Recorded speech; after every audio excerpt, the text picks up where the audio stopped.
Sekarang negara sudah nggak ada, apalagi Indonesia ini negaranya nggak ada, yang ada pemerintah, TNI dan Polri, negara nggak ada, sudah diamandemen tahun 2002. Anda sudah tidak punya Undang-Undang Dasar 45.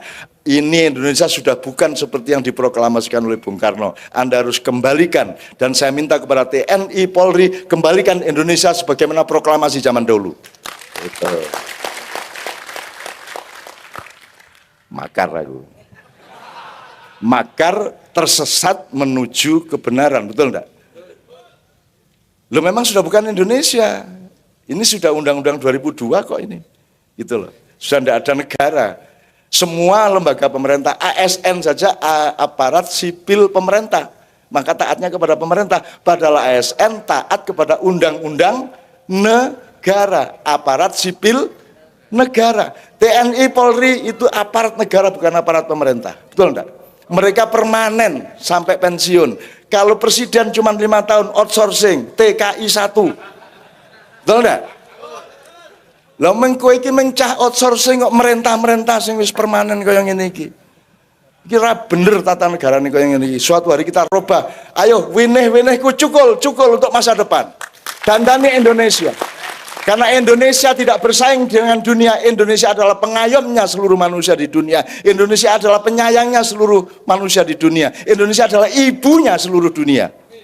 Ngono lho. Iki Indonesia iki top sak top. Nah, tak kandhani ya. Negara iki gaenane sapa? Gusti Allah apa kowe? Gaenan negara iki gaenane Gusti Allah, gaenane menungso.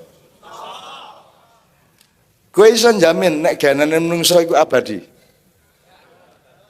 Dadi suatu hari negara ora ana piye kowe?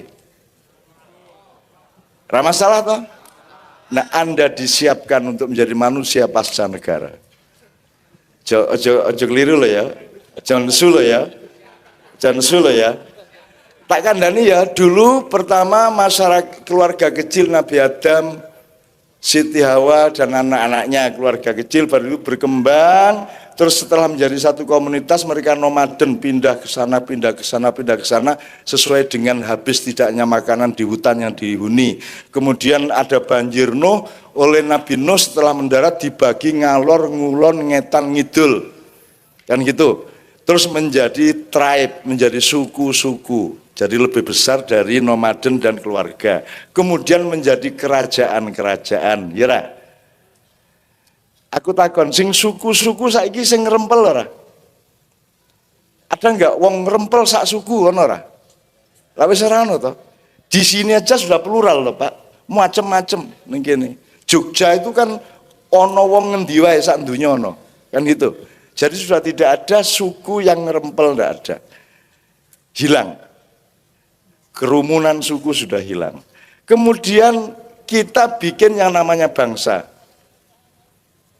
Terus kita merasa kita ini bangsa Indonesia. Padahal kalau saya ditanya misalnya, ini bukan bangsa Indonesia, ini kumpulan bangsa-bangsa yang bernama Indonesia. Ada bangsa Jawa, ada bangsa Madura, ada bangsa Batak, ada bangsa Bugis. Kalau saya begitu, ini Indonesia lebih besar daripada sekedar bangsa. Ini adalah perserikatan bangsa-bangsa NKRI.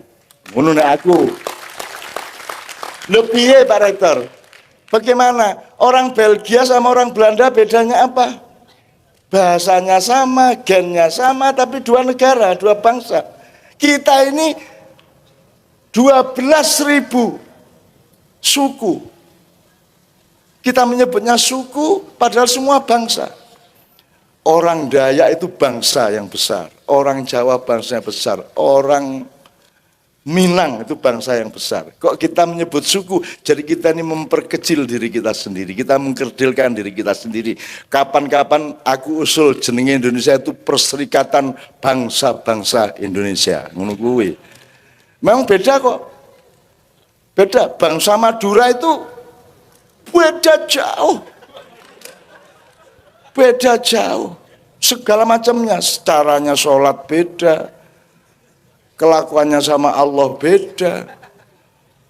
Kalau naik haji yang dilirik beda. Kalau orang Madura yang dilirik kan, waduh Ka'bah kok enggak dari besi ya. Kalau dari besi kan bisa tak cuwil sidi tak dolan itu kan. Ya, dan seterusnya. Kita ini bangsa-bangsa besar. Jadi pada suatu hari, menurut Pak Rektor kan, Pak Rektor tahu sekarang kan sebenarnya sudah bukan negara, Pak. Karena dulu negara itu berdasarkan nation state. Sekarang nation state udah nggak ada. Sekarang negara sudah nggak ada. Apalagi Indonesia ini negaranya nggak ada. Yang ada pemerintah. Yang ada pemerintah, TNI dan Polri. Negara nggak ada. Sudah diamandemen tahun 2002. Anda sudah tidak punya Undang-Undang Dasar 45. Ini Indonesia sudah bukan seperti yang diproklamasikan oleh Bung Karno. Anda harus kembalikan. Dan saya minta kepada TNI, Polri, kembalikan Indonesia sebagaimana proklamasi zaman dahulu. Itu. Makar aku. Makar tersesat menuju kebenaran, betul enggak? Loh memang sudah bukan Indonesia. Ini sudah Undang-Undang 2002 kok ini. Gitu loh. Sudah tidak ada negara. Semua lembaga pemerintah, ASN saja, aparat sipil pemerintah, maka taatnya kepada pemerintah. Padahal ASN taat kepada undang-undang negara, aparat sipil negara. TNI Polri itu aparat negara, bukan aparat pemerintah. Betul enggak? Mereka permanen sampai pensiun. Kalau presiden cuma 5 tahun outsourcing, TKI 1. Betul enggak? Lah mengko iki mencah outsourcing kok merentah-merentah sing wis permanen kaya ngene iki. Kira bener tata negara ini kaya ngene iki. Suatu hari kita robah. Ayo winih-winihku cukul untuk masa depan. Dandani Indonesia. Karena Indonesia tidak bersaing dengan dunia. Indonesia adalah pengayomnya seluruh manusia di dunia. Indonesia adalah penyayangnya seluruh manusia di dunia. Indonesia adalah ibunya seluruh dunia. Ngono lho, iki Indonesia iki top sak top-tope. TNI tidak pernah tidak juara dalam perlombaan tembak dan lain sebagainya. Tidak pernah tidak juara TNI, padahal fasilitasnya paling rendah dibanding tentara-tentara di seluruh dunia. Tapi jangan tanya, tentara Amerika berani sama TNI? Tidak berani. Israel tidak berani, Cina tidak berani. Baru sama burung lang karo kowe. Iki lebih bahaya, Pak. Sampean kan cetha perangi. Ada strateginya, ada iki arah cetha perangi, Pak. Jadi kue pendekar ban hitam karate ini nek musuh cahidan kan ya angel toh ya. Tepuk tangan untuk beliau, untuk Kapolsek dan Pak Dan Ramil, untuk Pak Rektor ya bersama Rofi. Oke, sekarang kita nikmati bersama, kita istirahat sebentar pikirannya, kita nikmati. Karena pada dasarnya kita ini semua ini negara istimewa Indonesia, bukan hanya daerah istimewa Indonesia. Sebenarnya seluruh negara ini adalah negara istimewa Indonesia, gitu ya. Bukan negara Islam Indonesia. Islam tidak perlu jadi label. Rasulullah tidak pernah bikin komunitas Islam, tidak pernah. Yang disebut itu hanya budaya, yaitu kaum muslimin dan muslimat. Syariat Islam adalah Anda diciptakan Allah menjadi orang Indonesia, bukan menjadi orang Arab. Maka Anda wajib menjaga tanah air Indonesia, sehingga nasionalisme Indonesia itu wajib hukumnya. Karena hakikatnya adalah Anda diciptakan Allah menjadi orang Indonesia di bumi Indonesia. Wajib ora kuwi. Kowe nek dikai driji 5 berarti kowe wajib ngingu driji 5 kuwi, ora njur kok putus kok ganti drijine wong liya kan begitu. Nah, salah satu perwujudannya ada yang namanya Forum Kerukunan Umat Beragama, Pak Rektor. Sekarang ini setiap pejabat kalau pidato itu salamnya 5 macam. Assalamualaikum warahmatullahi wabarakatuh, Om Swastiastu, Shalom, Rahayu, salam sejahtera untuk kita semua. Jadi setiap orang dari lurah sampai presiden selalu bawa 5 topeng. Saya ingin coba pakai nalar. Sama enggak maksudnya shalom sama assalamualaikum? Meskipun ada bedanya pasti, tapi maksudnya adalah janji untuk saling menyelamatkan, bener enggak? Rahayu juga toh, salam sejahtera juga toh, pemeneh, Om Swastiastu juga toh, podo toh karepe. Karpe pokoknya ayo bareng-bareng saling mengamankan, menyelamatkan gitu ya Pak Donamil ya, Pak Kapolsek ya. Jadi kowe ngomong salam, karpe podo karo assalamualaikum. Lah ngopo dadak kuwi kok 5? Kok baleni 5? Aku takon saiki, bebek unine wek-wek, pitik petok-petok, mentok ngak-ngak, oke. Apa nek mentok ketemu pitik njur dheke ngak-ngak terus petok-petok? Apa cukup ngak-ngak wae wong dheke bebek? Wong dheke mentok. Apa pitik nek ketemu bebek kudu 2 salam, petok-petok, wek-wek, apa ngono? Kan pitik ngerti nek bebek ngomong wek-wek ya kuwi padha karo pitik petok-petok. Maksudnya apa padha? Ayo urip bebarengan, saling mengamankan, sama kan? Loh kenapa ayam harus menirukan suara? Angko nek kowe ketemu asu pada assalamualaikum huk huk gitu. Asune sing kerepotan. Asune kerepotan bar huk-huk terus arep ngirokke assalamualaikum ra iso.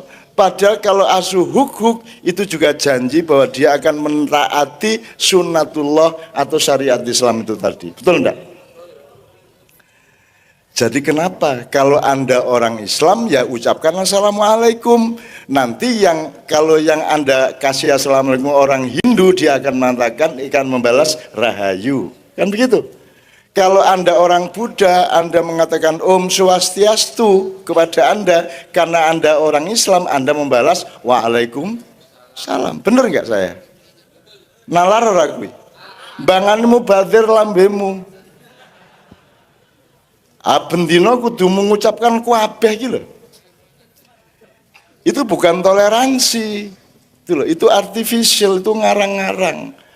Nek bebek ya ora iso petok-petok, nek bebek ya mesti wek-wek. Nek wong Islam aja ngomong salam. Nek wong Islam ki assalamualaikum. Engko sing jawab nek pastor ya salam. Ora apa-apa ta? Wong maksude padha ayo urip bebarengan rahmatan lil alamin kan begitu. Nah, ini sebenarnya waktu di penutupan MTQ di Sumenep kemarin kita omongkan seperti itu sehingga kemudian pejabatnya ketika pidato wis cukup assalamualaikum. Gitu, wis ora dadi pitik ora kudu njegok meneh kan gitu kan. Nah, saiki lak kabeh angger ketemu asu melu njegok. Sama dengan kalau kita assalamualaikum, karena yang kita hadapi orang Buddha kita harus bilang Om Swastiastu juga. Mulai malam hari ini ayo kita lebih rasional. Menurut gue masuk akal lagi usul gue. Cetak ya? Kan gitu. Siji, nomor loro.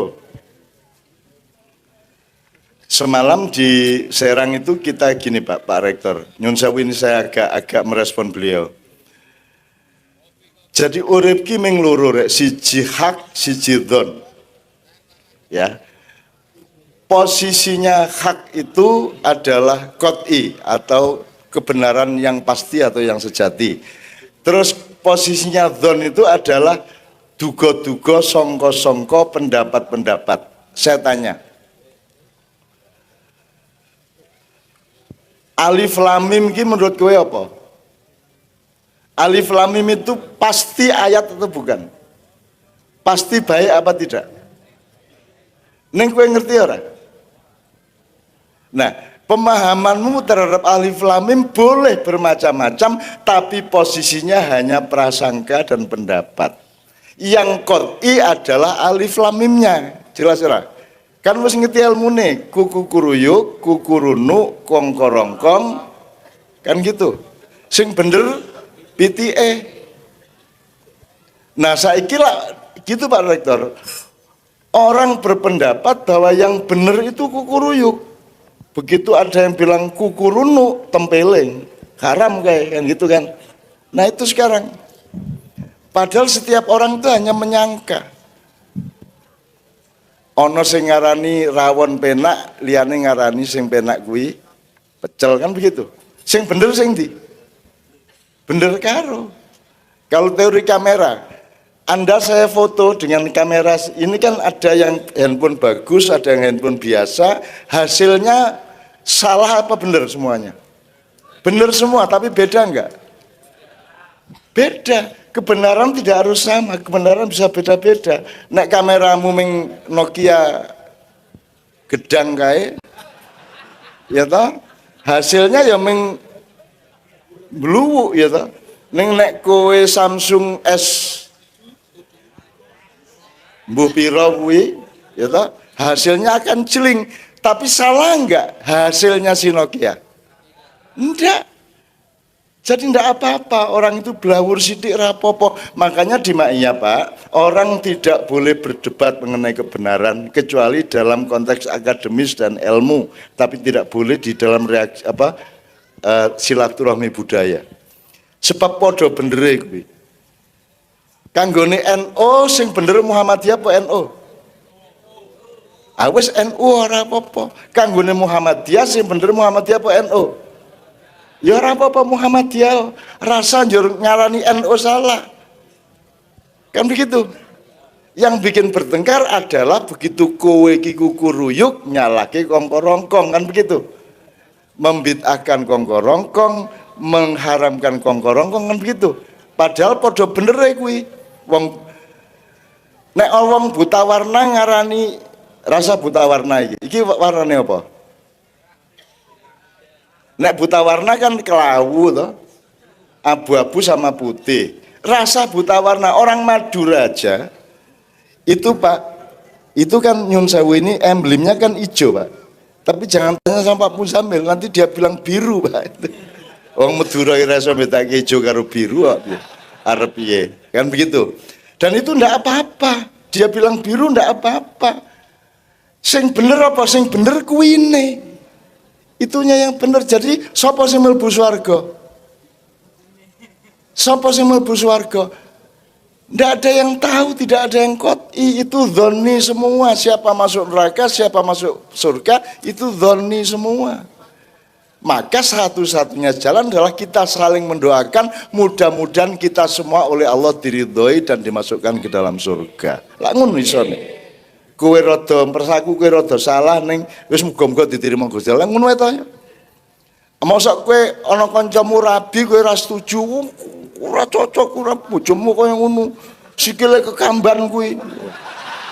Gusine biru.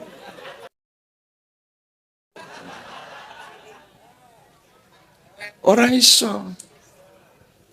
Ambok kancamu rabi karo cah saca pasar kembang umpamane. Kowe diundang resepsine teko ora?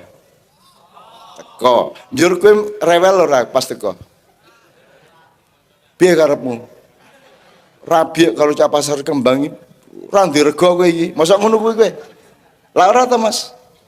Meskipun bener to. Bener to omonganmu. Jadi kebenaran jangan diandalkan karena kebenaran itu datangnya dari Allah. Sampainya ke kita menjadi prasangka.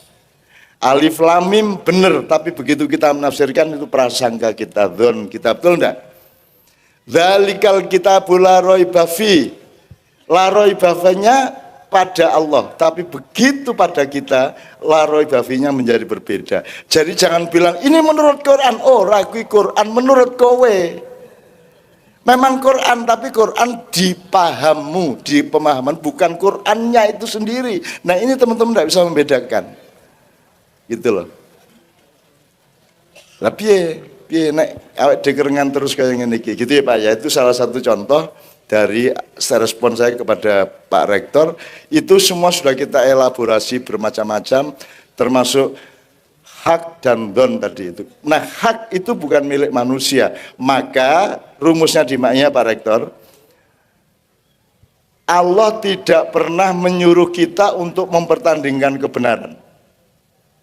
Allah menyuruh kita untuk berlomba-lomba menciptakan kebaikan. Betul enggak? Fastabikul, bukan fastabikul hak, bukan fastabikul apa lainnya Pak?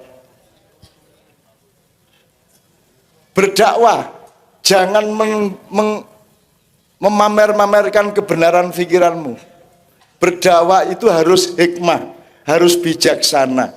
Karena perintah Allah, ud'u ila sabili rabbika bil hikmah, bukan bil hak. Mengono bocah ndombil lambene kok celuk mbleh nang ndi mbleh gitu. Padahal bener toh? Bener, mulane bener ki aja diomongke nek ora apik. Jadi outputnya harus kebaikan, hasilnya adalah keindahan. Nah, terakhir sekali Pak, sebelum satu nomor.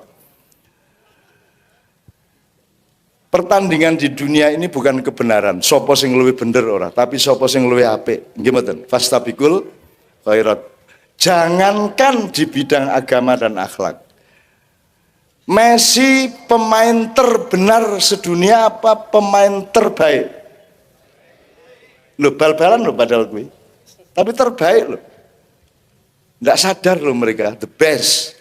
Bukan the most true player, enggak, tapi terbaik. Muhammad Salah pemain tersalah ya kayak bocah ijan. Pemain terbaik tuh. Sarjana lulusan terbaik tuh, bukan lulusan terbenar. Terbaik. Dan baik itu urusan akhlak sebenarnya, urusan keindahan puncaknya. Akhlak yang baik menghasilkan keindahan. Sholat puncaknya apa? Wah, sholatnya bener, ngono. Apa? Sholat itu puncaknya khusyuk. Saya tanya, khusyuk itu bener apa baik apa indah? Indah. Puncaknya adalah keindahan. Dan apa yang paling mewakili keindahan dalam hidup kita ini? Cinta. Dan transaksi kita dengan Allah adalah transaksi cinta. Jelas ayatnya, in kuntum tuhibbunallaha fattabi'uni. Kalau memang engkau cinta kepadaku, kata Allah, ikutlah Muhammad. Kan begitu. Jadi transaksi nih, perjanjianmu karo Gusti Allah ki orang gon bener, orang gon ampuh, orang gon kuoso, orang gon sugih, orang gon dudeng, tapi nggon tresno apa ora tresno. Jadi jangan memamerkan kekuasaanmu, jangan memamerkan kepandaianmu, jangan memamerkan kekuatanmu, jangan memamerkan kealimanmu, jangan memamerkan kekayaanmu, tapi tunjukkanlah dan praktekanlah cintamu kepada Allah dan kepada semua makhluknya. Lu kira-kira ya. Anda sudah bersaudara belum ini? Tadi kan belum kenal sebelumnya. Anda sudah laba persaudaraan. Nanti sampai ke akhirat ini ya semuanya ya. Gitu ya. Wes saiki tolong menolong sing duwe kantor iki kayak penggawean iki sing cawono sapa iki ya. Sing ben cetha ya. Ya gitu. Sing duwe adiayu kayak koncone iki mau ya. Itu dan seterusnya. Oke, nomor 2, Anda lihat. Ini tadi tidak sengaja kelompok ini kan kelompok kedua. Ada di tengah-tengah.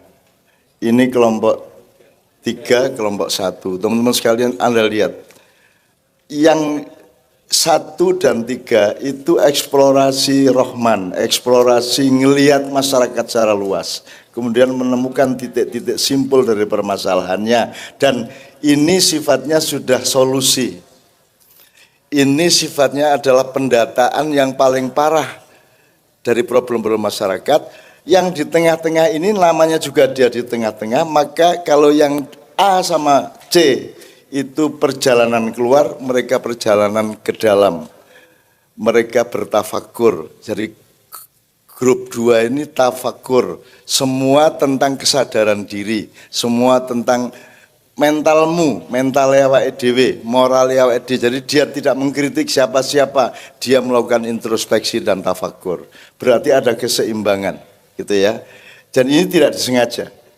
Ternyata memang sebenarnya ini formasi dari masyarakat itu ada yang bagian eksplorasi keluar, timnya harus lebih besar, tapi tetap harus ada yang tengah-tengah yaitu yang bertafakur. Jadi kita tidak hanya menyalahkan globalisasi, tidak hanya menyalahkan pemerintah dan negara, tapi kita juga harus bisa menemukan kesalahan-kesalahan kita sendiri. Itu ya kira-kira. Jadi ada 2 poin. Saya tanya sederhana dulu sebelum Pak Rektor, yang grup 1, nomor 1 hoax, yang kedua kafir. Oke, menurut Anda kalau orang nuduh kafir itu hoax apa bukan? Hoax. Hoax juga. Nomor 3, Cebong. itu hoax apa beneran? Hoax. Hoax juga. Keempat, Israel. Israel. Iya. Gelak ngarani to mengan. Iya. Ya, hoax apa bukan? Hoax. Hoax juga. Yang kelima, Komunis. komunis. Hoax juga toh? Hoax. Nah, jadi kita ini dikepung oleh hoax. Sekarang masalahnya, siapa yang punya hak untuk menentukan ini hoax apa bukan? Sopo sing iso nentokke? Sopo sing kok kei otoritas untuk menentukan ini hoax, ini bukan? Siapa? Pemerintah? Mampu enggak pemerintah menentukan kebenaran? Nyun sewu kalau pemerintah, terutama di Jakarta, di pusat, yang disebut hoax bagi mereka adalah yang bertentangan dengan kepentingan mereka. Betul enggak? Kan itu. Nah, sekarang di Anda harus ada perjalanan panjang untuk mencari hoax itu sampai ke titik parameter yang namanya kebenaran sejati. Gitu ya. Itu kalau hoax itu gini. Tadi saya ngomong alif lam mim. Alif lam mimnya itu truth, hak. Tapi begitu Anda menafsirkan dia jadi hoax. Betul enggak? Iya. Jadi hati-hati, hoax itu tidak hanya di medsos. Hoax itu juga di madhab-madhab. Hoax itu juga ada di segala macam keadaan, gitu ya. Oke, ini contoh respon aja Pak, gitu ya. Terus saya pujikan kembali ini bukan matrik. Urut-urutan ini tadi luar biasa. Nomor 1 tadi kan apa? Jati diri, ya, sangat rohaniah, sangat apa? Ini Asmaul Husnanya itu di situ. Nanti nek soal badokan itu terakhir. Padahal di Indonesia sekarang nomor 1 apa? Badokan. Wong poso tujuannya ben mangan kok Pak. Tujuan puasa itu adalah merindukan mangan, yaitu pas buka. Lah wis kurang piye kuwi. Wong poso ki ben kowe iki ngrasake ngelih kok malah ono iklan yang televisi supaya makanlah ini, minumlah ini ketika sahur supaya tidak terasa lapar loh. Gunane wong poso kuwi ben kowe ngrasake ngelih piye to kowe iki? Kowe iki piye to kowe iki? Kowe iki arep poso apa arep riyaya? Jadi kita ini berarti Mas, hoak-hoak itu alat untuk menjalankan salah niat toh. Gitu ya, salah niat. Jadi kita ini kenapa bertengkar? Wah, kalau di dalam diri kita ada salah niat, ada salah tujuan. Kalau tadi malam ada perumusan bagus Pak. Yang namanya Pak Muzamil, yang namanya hak itu hanya A dan Z. A-nya itu innalillahi, Z-nya ilaihi rajiun. Itu A dan Z. Tapi B, C, D, E, F sampai E itu zon semua, itu hoax semua. Nah, karena kita hidup dalam hoax, kalau hoax ini mungkin kasar, tapi kalau mau pakai Al-Quran, kita ini hidupnya di dalam posisi la'allakum tattaqun. Bayangin Allah nyuruh puasa, itu pun dia tidak lantas memberi jaminan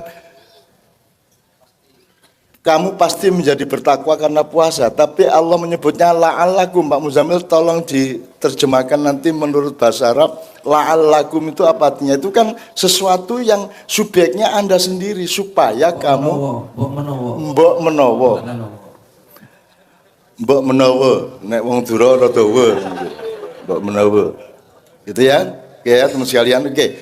Sebelum saya berikan kepada Pak Rektor, ini pokoknya saya senang sekali karena ini bentuk penelitian loh ini. Dan tidak ada metodologi di kampus yang seperti ini.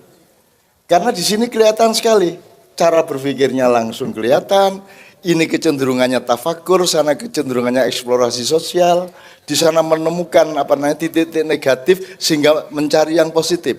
Kalau ada orang ngomong anti teror berarti ada teror, betul enggak? Jadi jangan bikin grup anti teror supaya tidak ada teror. Kalau kamu grupnya anti teror, maka diperlukan harus ada. Nah kalau tidak ada teror, kamu menjadi tidak dapat dana, maka dibikin sendiri terornya, kan begitu. Supaya anti terornya menjadi bekerja, kan begitu. Jangan lupa ini semua hak di dunia kayak begitu itu. Oke. Gini tak dawake gue ngelundasmu gitu. Ora wis cukup gue wae. Pokoknya ngerti prinsipnya ya. Ngerti prinsipnya ya, aja kapusan hoak ya. Jadi jangan dipikir hoak. Kalau mau kasar Mas, Mbah Hasyim menyangka Islam itu gitu, maka bikin NU. Mbah Dahlan menyangka Islam atau menafsirkan Islam itu gini, maka lahirlah Muhammadiyah. Kedua-duanya itu persangkaan atau pol pendapat. Yang benar mana NU apa Muhammadiyah? Mudah-mudahan benar kedua-duanya, kan begitu. Yang pasti benar Islamnya. Gitu ya Mas cara berpikirnya ya. Yang pasti benar Islamnya. Jadi akidahnya NU apa Muhammadiyah apa Islam? Akidahnya. Yang akidah adalah Islam. NU-nya itu hasil ijtihad, hasil dhon, hasil ra'yun, hasil tafakur, hasil muhasabah ilmu dan lain sebagainya. Jadilah NU, jadilah Muhammadiyah, jadilah HTI, jadilah FPI dan lain sebagainya. Itu semua bukan agama. Jadi jangan membela kelompokmu seperti engkau membela agamamu, kan begitu. Nah sekarang ini jangankan alah saiki Satrio Piningit, kuwi jane ya mung disangka Satrio Piningit bul dudu. Wis kadung diangkat bul dudu, wis muter lagi. Wis kadung dimplok, wah bul tai. Upamane ya, bahwa Anda ketawa itu yang Anda ketawakan adalah asosiasimu dewe-dewe kan gitu. Saya tidak memaksudkan itu meskipun jane ya iya gitu. Saya tanya dulu Pak Rektor, saiki wis jam 12 kurang 10 lah, kurang 8 menit. Kita harus kompromi. Pak Rektor harus segera pulang. Pak Camat rumahnya 13 km dari sini. Saya berapa kilometer ya? Katanya luwih adoh ya Pak Camat saya luwih adoh dari sini gitu. Dan saya jam 3:30 betul sudah harus ada di airport. Sehingga kita tawar-menawar, katakanlah 12:30 sampai jam 1, oke? Bahwa nanti ternyata kok Allah ngodot waktu. Nah, monggo gitu ya, monggo kita manut saja. Karena Pak Camat mengatakan, loh tak pikir masih jam 8 lah, kok wis jam 12. Nah makanya jangan tertipu oleh hoax yang namanya waktu. Nek ngenteni yange ambok 3 jam dinteni, ya ra?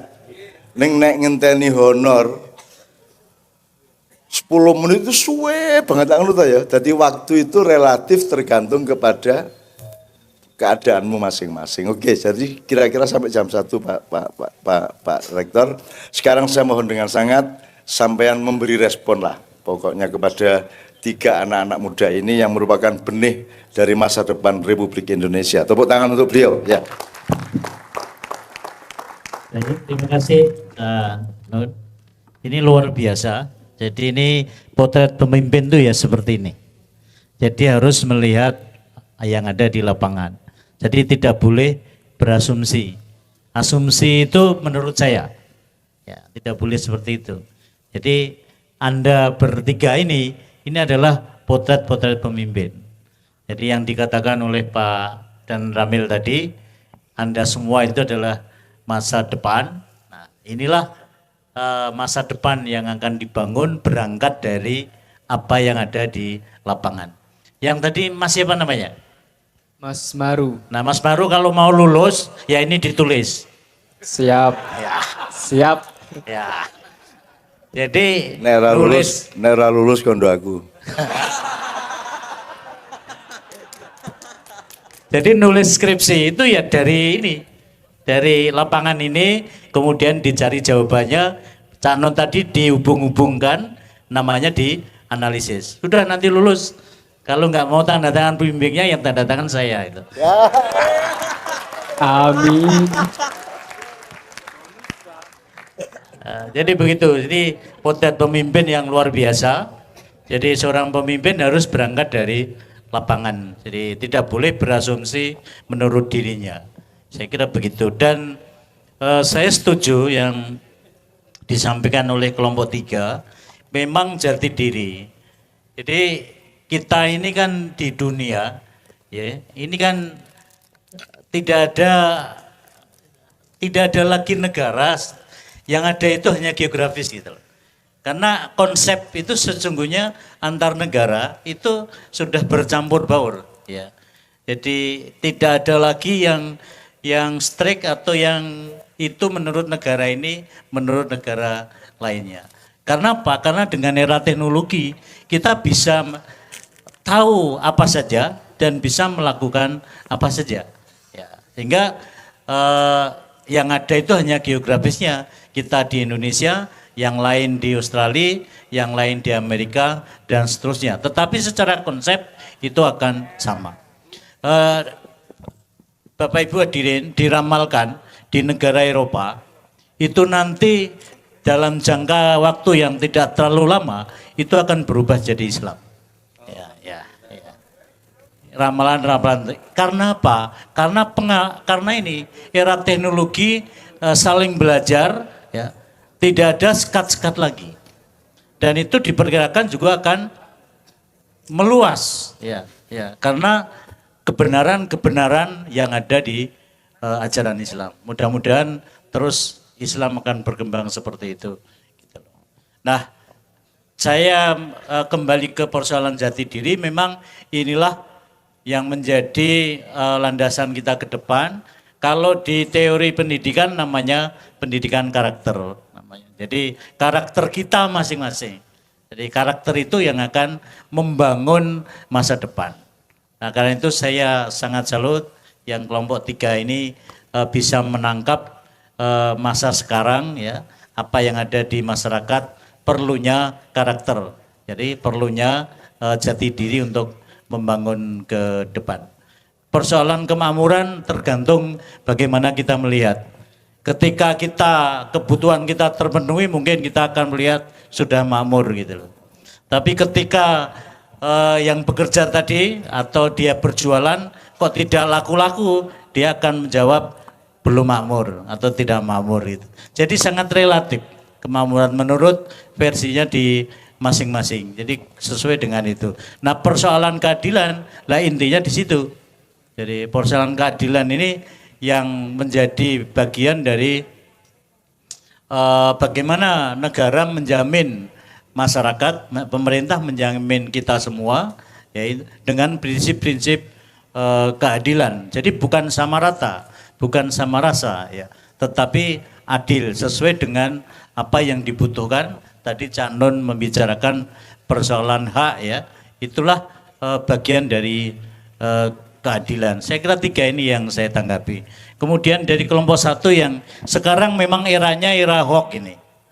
Ini kita harus hati-hati, jadi jangan terlalu percaya pada berita-berita yang tidak tahu kebenarannya. Jadi memang kadang-kadang ada sekelompok orang itu yang sukanya begitu.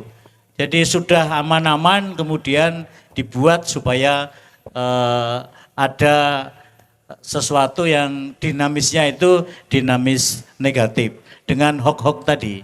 Karena itu kita harus hati-hati, jangan percaya kalau ada sesuatu itu kontra. Nah, ini apa yang ditangkap oleh kelompok 1, saya kira memberi peringatan pada kita untuk lebih hati-hati. Jadi kita harus berdasarkan data yang sesungguhnya.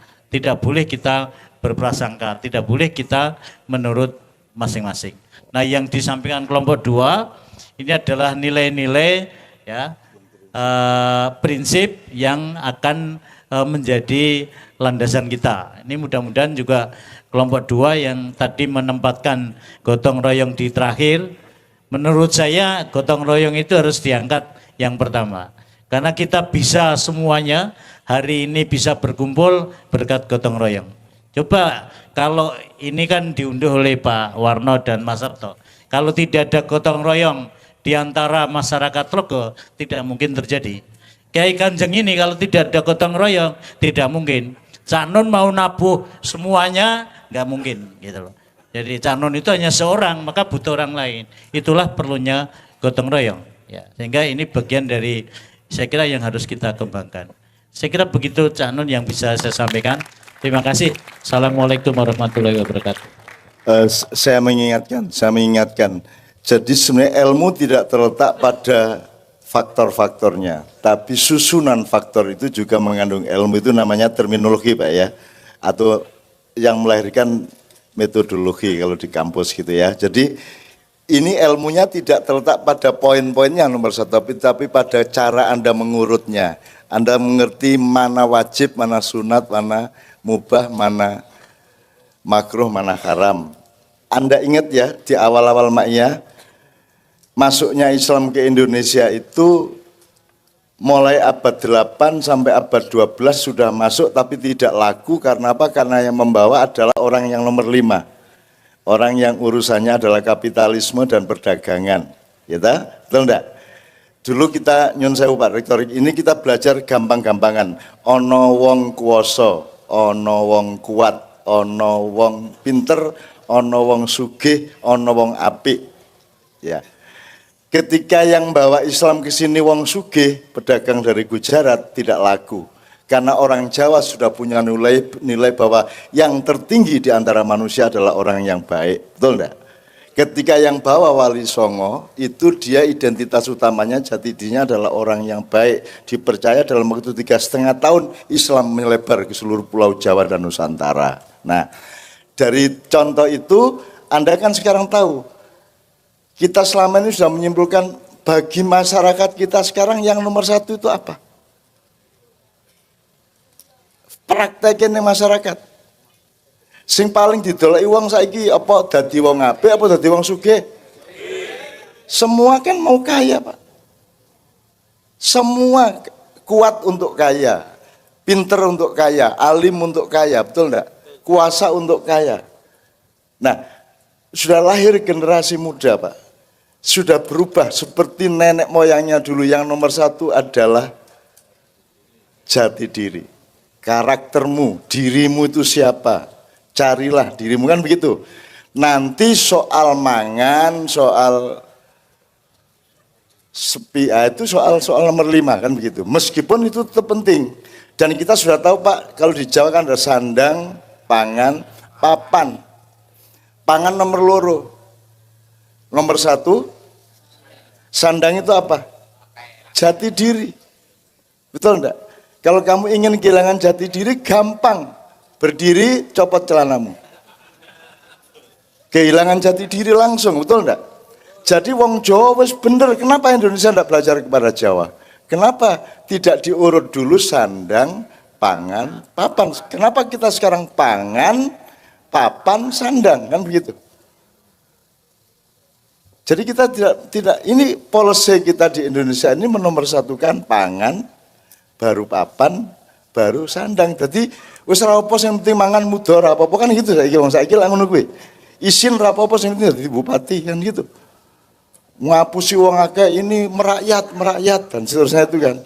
Ya, jadi itu kan kaya wong muda sing penting mangan kan gitu. Ya, jadi sudah lahir generasi muda, sudah lahir anak-anak muda yang kembali seperti nenek moyang kita yang menomorsatukan harga diri, menomorsatukan martabat dan jati diri manusia. Hanya dengan manusia yang mati jati dirinya, maka cita-cita telogo ini yaitu nguwong ke wong, memanusiakan manusia, tema pada malam hari ini tercapai sudah dengan adanya 3 kelompok ini. Dan saya ya Allah jadikanlah mereka pemimpin-pemimpin masa depan. Apa yang membuat mereka bisa menyatu hatinya, lantas akibatnya bergotong royong. Itu yang disebut sebab akibat. Banyak sekali polisi-polisi dari pemerintah yang memaksa-maksakan harus rukun, harus plural, harus begini.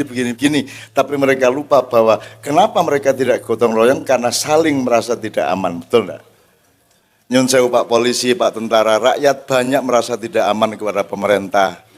tidak aman soal pajak, tidak aman soal harga BBM, tidak aman soal dan seterusnya, membuat mereka susah gotong royong, orang aman kok. Ini sekarang ini terjadi gotong royong luar biasa karena berangkatnya dari satu komunitas kecil yang sudah merasakan kita aman satu sama lain sehingga kita ikhlas untuk membantu apa saja.